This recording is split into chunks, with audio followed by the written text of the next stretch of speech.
अस्सलाम वालेकुम my dear students, उम्मीद है आप सब ठीक ठाक होंगे, बहुत खुश होंगे।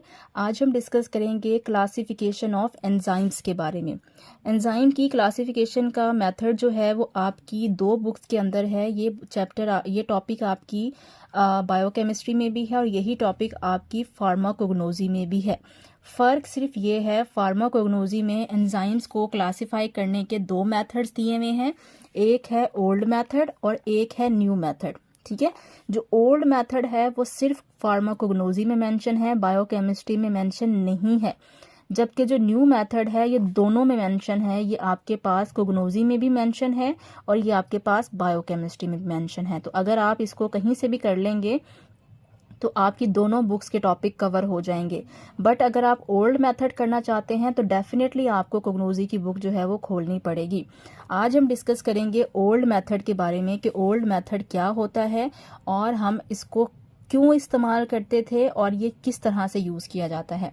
उससे पहले मैंने आपकी आसानी के लिए कुछ ऑर्गन्स के नाम लिखे हैं और उन ऑर्गन्स में से जो एंजाइम्स रिलीज होते हैं उनके नाम लिखे हैं ताकि आपके लिए कुछ एमसीक्यूज में आसानी हो जाए। इस टेबल में से आपके तकरीबन 8 एमसीक्यूज निकाले जा सकते हैं। तो ज़रा देखिएगा, जो आपका मैदा है जिसको आप स्टमक कहते हैं, यहाँ से 2 इम्पॉर्टेंट जो है वो एंजाइम्स रिलीज होते हैं। एक है पेप्सिन और दूसरा है रेनिन। रेनिन एंजाइम थोड़ी मिकदार में स्टमक से रिलीज होता है बट ज़्यादा मिकदार में ये किडनी से भी रिलीज होता है। ठीक है, उसके बाद है पेंक्रियाज, जिसको आप उर्दू में लबलबा भी कहते हैं। पेंक्रियाज से आपके पास ये 2 एंजाइम रिलीज होते हैं, एक का नाम है लाइपेज और दूसरे का नाम है ट्रिप्सिन। उसके बाद आ जाता है लीवर, जिसको आप जिगर कहते हैं। लीवर से आपके पास 2 एंजाइम रिलीज होते हैं, एक का नाम है आर्जिनेज और एक का नाम है यूरिएज। और उसके बाद आपके पास आता है स्मॉल इंटेस्टीन। स्मॉल इंटेस्टीन से आपके पास ये 2 एंजाइम रिलीज होते हैं, एक का नाम है सुक्रेज और एक का नाम है माल्टेज। इसके अलावा भी इन ऑर्गन से बहुत सारे एंजाइम्स रिलीज होते हैं, बट जो एंजाइम आज के लेक्चर्स में इस्तेमाल होने हैं मैंने सिर्फ उन एंजाइम को यहाँ पे कैटेगराइज किया है ताकि आज के लेक्चर के हवाले से आपसे किसी भी एंजाइम की लोकेशन पूछी जाए या उसकी साइट ऑफ प्रोडक्शन पूछी जाए तो आपको ये टेबल जो है यहाँ से याद हो। अब हम बात करते हैं कि ओल्ड मेथड क्या होता है एंजाइम को क्लासिफाई करने का। जब एंजाइम जो है वो नए नए डिस्कवर हुए थे तो उस वक्त क्योंकि ज़्यादा रिसर्च एंजाइम्स के ऊपर नहीं थी तो साइंटिस्ट ने यही कहा कि जो एंजाइम जिस चीज़ की ब्रेक डाउन करता है उस चीज़ के नाम पे या उस सबस्ट्रेट के नाम पे हम एंजाइम का नाम रख देते हैं। फॉर एग्ज़ाम्पल, कोई एंजाइम अगर सुक्रोज की ब्रेक डाउन कर रहा है तो हमने क्या किया, सुक्रोज के आखिरी 3 लफ्ज़ों को हटा के हमने उसका नाम सुक्रेज रख दिया। अगर कोई एंजाइम लिपिड्स की ब्रेक डाउन कर रहा है तो हमने क्या किया, हमने लिपिड्स के आखिरी 3 वर्ड्स हटा के उसके नाम लाइपेज रख दिया। तो हमें नाम से ही पता चल जाता था कि कौन सा एंजाइम किस चीज़ की ब्रेक डाउन कर रहा है। ठीक है, अब ज़रा इसकी डेफिनेशन देखिएगा। By using this method enzymes are named by adding suffix. Suffix क्या होता है? सफिक्स होता है कि आप किसी चीज़ के एंड पर, फॉर एग्जांपल ये एक लफ्ज़ है सेलुलोज, अगर मैं सफिक्स ऐड करना चाहती हूँ तो मैं इसके एंड वाले जो लफ्ज़ हैं इसमें तब्दीली करके अगर मैं कोई नई चीज़ ऐड करती हूँ तो मैं कहूँगी कि मैंने सफिक्स ऐड किया है। और अगर मैं किसी भी लफ्ज़ के शुरू में तब्दीली करती हूँ तो मैं कहती हूँ मैंने प्रीफिक्स ऐड किया है। तो वो कहते हैं कि ओल्ड मेथड ये था कि आप किसी भी चीज़ का जो नाम है उस चीज़ के नाम के आखिरी वर्ड्स में तब्दीली करके एक नया नाम रख दें तो उसको हम क्या कहते हैं कि हमने सफिक्स ऐड किया है।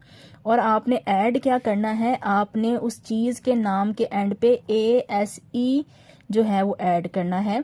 अब सपोज करें सबस्ट्रेट हमारे पास है सेलुलोज। सेलुलोज क्या होता है? ये आपके पास कार्बोहाइड्रेट है। अब इस कार्बोहाइड्रेट को मैं अगर OSE की जगह ASE कर दूं तो लफ्ज़ क्या बन जाता है? सेलुलेज। तो सेलुलेज क्या होगा? वो एंजाइम जो कि सेलुलोज की ब्रेक डाउन कर रहा है। या अगर यहाँ पे मैं लिपिड्स लिखती हूँ और मैं लिपिड्स के आखिरी 3 वर्ड्स हटा के ASE लगा देती हूँ तो मैंने क्योंकि सफिक्स ऐड किया है तो क्या वर्ड बन जाएगा? लाइपेज। तो नाम बता रहा है कि लाइपेज क्या करेगा? लिपिड्स की ब्रेक डाउन करेगा। तो ये हमारे पास था पुराना मेथड, जिसमें हम सबस्ट्रेट को देखते हुए उसके आखिर में तब्दीली करते थे और उससे अपने एंजाइम का नाम जो था वो निकाल लेते थे। अब उन्होंने कुछ क्लासिफिकेशंस आपको बताई हैं, तकरीबन 4 से 5 क्लासिफिकेशंस हैं, वो हमने देखनी है। पहली क्लास आपके पास आती है एस्टरेजेस एंजाइम। एस्टर क्या होता है? एस्टर वो बॉन्ड होता है जो कि लिपिड्स के दरमियान में होता है। कोई भी एंजाइम जो कि लिपिड्स के बॉन्ड को तोड़ेगा और लिपिड्स को छोटे छोटे मॉलिक्यूल्स में कन्वर्ट करेगा, उस एंजाइम को हम क्या नाम देंगे? उसको हम एस्टरेज कहेंगे। तो esters are the organic compound that react with water to give alcohol, inorganic and organic acid. आप ये ना ऐड करें, बल्कि आप ये लिखें it is a group of enzymes that hydrolyse the lipids, क्योंकि लिपिड्स के दरमियान कौन सा बॉन्ड होता है? एस्टर बॉन्ड होता है। एग्जाम्पल बड़ी इंपॉर्टेंट है, एग्जाम्पल आपसे पूछी जाती हैं कि कौन सा एंजाइम एस्टरेजिस है, कौन सा एंजाइम अमाइडेजिस है। तो एग्जाम्पल लिखी है लाइपेज। अब ये नाम बता रहा है कि ये किसकी ब्रेक डाउन करता है? ये लिपिड्स की ब्रेक डाउन करता है, ये फैट की ब्रेक डाउन करता है, ये चिकनाई की ब्रेक डाउन करता है और उसको किस में कन्वर्ट कर देता है? फैटी एसिड के अंदर। ठीक है। सेकेंड क्लास हमारे पास आती है अमाइडेजिस। वो एंजाइम्स जो कि अमाइड क्या होता है? अमोनिया से लफ्ज निकला है। ठीक है। वो एंजाइम जो कि किसी ऐसी चीज़ के ऊपर अटैक करते हैं जिनके अंदर अमोनिया होती है और अमोनिया को वो उसके अंदर से निकाल के अलग करते हैं, उनको हम क्या कहेंगे? अमाइडेजिस कहेंगे। एग्जाम देखिएगा, they will be catalyse the ammonia related breakdown reaction. वो किसी भी ऐसी चीज़ की ब्रेकडाउन करेंगे जिसके अंदर अमोनिया होगी, इसलिए हमने इनको क्या किया है? अमाइडेजिस कहा है। एग्जाम्पल यहाँ देखिएगा, मैंने इसको इस तरह से लिख लिया है। आर्जिनिन जो है ये एक आप कह सकते हैं अमाइनो एसिड है जो कि प्रोटीन बनाने के लिए इस्तेमाल होता है। आर्जिनिन को तोड़ा जाता है, इस अमाइनो एसिड को कन्वर्ट किया जाता है यूरिया के अंदर, ये वेस्ट प्रोडक्ट होता है। आर्जिनिन को यूरिया के अंदर कन्वर्ट करने में कौन सा एंजाइम इन्वॉल्व होता है? आर्जिनेज। ये एंजाइम आता है, आर्जिनिन की ब्रेकडाउन करता है, इसमें से अमोनिया को अलग कर देता है और आर्जिनिन किस में कन्वर्ट हो जाता है? यूरिया में।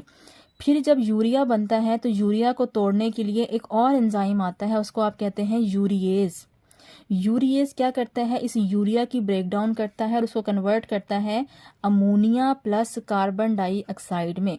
तो अब देखें, बेसिकली इन दोनों एंजाइम ने आके अटैक क्यों किया है? इन्होंने आर्जिनिन के अंदर से अमोनिया को अलग कर दिया है, कार्बन डाइऑक्साइड को अलग कर दिया है। इस अमोनिया पे रिएक्शन करने की वजह से हम इनको क्या कहते हैं? इनको हम अमाइडेजिस कहते हैं। दूसरी इंपॉर्टेंट चीज़ जो आपने याद रखनी है कि आर्जिनेज और यूरिएज कहाँ से रिलीज होते हैं, तो मैंने ऊपर लिखा है ये दोनों आपके पास लीवर से रिलीज होते हैं। जो आपने लाइपेज पढ़ा है, लाइपेज कहाँ से रिलीज होता है? लाइपेज आपके पास पेंक्रियाज से रिलीज होता है। तो इस तरह से आपने जो हेडिंग है वो भी याद रखनी है, उस हेडिंग के अंदर जो एग्जाम्पल्स आती हैं वो भी याद रखनी है, और ये एग्जाम्पल बॉडी में किस ऑर्गन से रिलीज होती हैं वो भी आपने याद रखना है। देन हमारे पास जो थर्ड टाइप आती है उसको आप कहते हैं न्यूक्लियेसिस। अब न्यूक्लियेसिस का नाम सुन के ही आपको आइडिया हो रहा है कि ये वो एंजाइम्स होंगे जो कि न्यूक्लियस पे एक्ट करेंगे। और आपको पता है न्यूक्लियस के अंदर क्या होता है? न्यूक्लियस के अंदर डीएनए होता है या आरएनए होता है। डीएनए को हम कहते हैं डीऑक्सी राइबो न्यूक्लिक एसिड और आरएनए को हम कहते हैं राइबो न्यूक्लिक एसिड। वो एंजाइम जो कि डीएनए की ब्रेक डाउन करेंगे उसको हम क्या कहेंगे? Deoxy ribo nuclease. वो एंजाइम जो कि आरएनए की ब्रेक डाउन करेंगे या राइबो न्यूक्लिक एसिड की ब्रेक डाउन करेंगे, उनको हम क्या कहेंगे? उनको हम कहेंगे राइबो न्यूक्लियेजेस। ठीक है। ये बड़ा सिंपल सी बात है। देन आते हैं कार्बोहाइड्रेट्स। कार्बोहाइड्रेट्स क्या होते हैं? कार्बोहाइड्रेट्स बेसिकली शुगर मॉलिक्यूल्स होते हैं। तो वो एंजाइम जो कि कार्बोहाइड्रेट या शुगर की ब्रेक डाउन करते हैं उनको आप क्या कहते हैं? उनको आप कार्बोहाइड्रेजेस कहते हैं। इसमें आपके पास दो एंजाइम आते हैं, एक आता है सुक्रेज और एक आता है माल्टेज। अब आपको नाम बता रहा है कि जो सुक्रेज है ये सुक्रोज की ब्रेक डाउन करेगा और जो माल्टेज है ये माल्टोज की ब्रेक डाउन करेगा। ठीक है, मैंने यहाँ पे मेंशन भी किया है, ये देखिएगा। ज़रा इसको थोड़ा सा आगे करते हैं। अब देखें यहाँ पे मैंने लिखा है सुक्रोज आपने खाई है शुगर, सुक्रेज एंजाइम आया है और उसको किस में कन्वर्ट कर दिया है, ग्लूकोज प्लस फ्रक्टोज में। सेम आप अगर आगे देखें तो हमारे पास जो दूसरी कैटेगरी है उसमें हमारे पास दूसरी जो एग्जांपल दी है वो है हमारे पास माल्टेज की। माल्टेज में क्या किया है, माल्टोज आप खाते हैं जो कि एक डाइसेक्राइड है। माल्टोज को जब आप खाते हैं तो उस पे माल्टेज एंजाइम आता है और माल्टोज को कन्वर्ट करता है ग्लूकोज प्लस ग्लूकोज के अंदर, ठीक है। और फ्रुक्टोज अगर आप खाते हैं तो फ्रुक्टोज को जाइलोज एंजाइम उस पर एक्ट करता है और उसको किस में कन्वर्ट करता है, ग्लूकोज के अंदर कन्वर्ट कर देता है, ठीक है। अब आपने सब चीज़ों को ग्लूकोज के अंदर क्यों कन्वर्ट किया है, इसलिए कन्वर्ट किया है क्योंकि आपको पता है कि बॉडी के अंदर शुगर सिर्फ किस शक्ल में अब्जॉर्ब होती है, सिर्फ ग्लूकोज की शक्ल में अब्जॉर्ब होती है। इसलिए किसी भी शुगर की शक्ल हो उसके ऊपर उसका स्पेसिफिक एंजाइम आएगा और उसको किस में कन्वर्ट करेगा, ग्लूकोज के अंदर कन्वर्ट करेगा। तो ये आपके पास कैटेगरी आती है कार्बोहाइड्रेजेस की। अब सुक्रेज और माल्टेज कहाँ से रिलीज होते हैं, ये दोनों आपके पास इंटेस्टीन से रिलीज होते हैं, छोटी आंत से रिलीज होते हैं, ठीक है। ये भी आपने याद रखना है। तो कार्बोहाइड्रेट्स की एग्जांपल में सुक्रेज और माल्टेज आते हैं और एक मैंने एक्स्ट्रा आपको बता दिया है जाइलेज आते हैं या जाइलोज भी आप इसको कह सकते हैं। आखिरी जो क्लास आपके पास आती है वो है प्रोटियोलिटिक एंजाइम्स। ऐसे एंजाइम्स जो कि प्रोटीन की ब्रेक डाउन करते हैं इनको आप कहते हैं प्रोटियोलिटिक एंजाइम्स। अब देखिए अगर आपने प्रोटीन खाई है तो उसको तोड़ने के लिए आपके मैदे में से एक एंजाइम आता है, उसको आप कहते हैं पेप्सिन। पेप्सिन और प्रोटीन मिलते जुलते नाम है। पेप्सिन क्या काम करता है, इस प्रोटीन की ब्रेक डाउन करता है और उसको कन्वर्ट करता है प्रोटीएज के अंदर एंड पेप्टोन्स के अंदर, ठीक है। तो पेप्सिन एंजाइम है, किसकी ब्रेक डाउन करता है, ये आपकी प्रोटीन की ब्रेक डाउन करता है और उसको छोटे पार्टिकल जिसको आप प्रोटीएजेस कहते हैं और पेप्टोन्स कहते हैं उसके अंदर कन्वर्ट करता है और फिर ये आसानी से बॉडी को एनर्जी प्रोवाइड करते हैं। दूसरी एग्जाम्पल आपके पास आती है रेनिन। रेनिन वो क्या कहते हैं कि वो कहते हैं रेनिन एंजाइम जो है ये मैदे से भी रिलीज होता है और किसी हद तक ये किडनी से भी रिलीज होता है। किडनी यहाँ पे उसने मेंशन नहीं किया लेकिन फिजियोलॉजी में अगर आप पढ़ेंगे तो रेनिन आपके पास किडनी से भी रिलीज होता है। जब आप इस एंजाइम को खाते हैं तो ये क्या करता है, ये जो आपका मिल्क है बॉडी के अंदर जो मिल्क प्रोडक्शन होती है या इवन आपने बाहर जो मिल्क रखा है, मिल्क को अगर आपने दूध को दही में कन्वर्ट करना है तो उसके ऊपर अगर आप रेनिन एंजाइम डालें तो रेनिन क्या करता है, उस दूध को दही के अंदर कन्वर्ट कर देता है। तो जो बड़े पैमाने पर दही बनाई जाती है वो ऐसा नहीं किया जाता जैसे हम घरों में करते हैं कि रात को आप सारी रात दूध को रखेंगे और सुबह उससे दही बनेगी, ऐसा नहीं होता। वो ये प्रोसेस एंजाइम्स की मौजूदगी में करते हैं और उससे ये प्रोसेस जो है वो कई गुना जल्दी हो जाता है, कुछ ही मिनट्स के अंदर दूध जो है वो दही के अंदर कन्वर्ट हो जाता है। सो इस तरह से एंजाइम्स जो है वो हमारी लाइफ को आसान करने में फंक्शंस जो है वो परफॉर्म करते हैं। सो ये था आपके पास ओल्ड मेथड। इंशाल्लाह नेक्स्ट लेक्चर में हम न्यू मेथड ऑफ एंजाइम्स के बारे में डिस्कस करेंगे।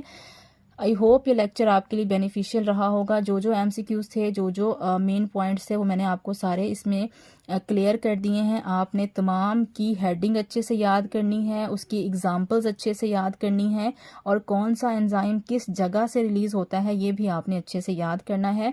इससे रिलेटेड कोई भी क्वेश्चन है तो आप मुझसे पूछ सकते हैं। If you like this video then please like and share this video, subscribe my channel. Thank you so much. अल्लाह हाफ़िज़।